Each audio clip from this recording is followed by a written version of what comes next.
Ang nakanindot lang gyud aning managat ta kapatid, kay wala gyoy magbuot nato kung unsang oras ta magsugod sa ato ang pagpanagat kapatid. Wa gyud magbuot kung unsang oras ta magsugod sa ato ang pagpalingkamot kapatid.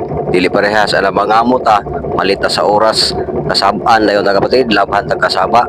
Labi na gid nga nakanindot kapatid kung makatulong tag-asawa nga sinabtanon kapatid, kung daghan tag kuha or magamay ra kuha, okay ra gid kay itong asawa. Pero makatunong po kag asawa kapatid nga gamay ra kag kuha, kapungot-pungot nga suko-suko, pastang mautas kinabuhi, gubot pa sa lukot ang ato ang pagpuyo ana kapatid, basta makatunong tag asawa ang dili masinabtanon sa ato ang panginabuhi.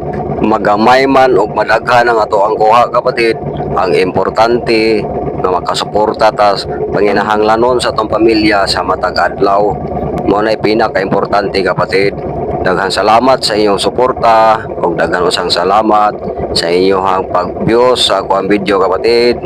Paki-like, paki-follow, paki-comment mga kapatid. Daghang salamat sa inyong paglantaw. Bye-bye. God bless sa tanan. Amping sa kanunay, sa tanan nga higayon og panahon.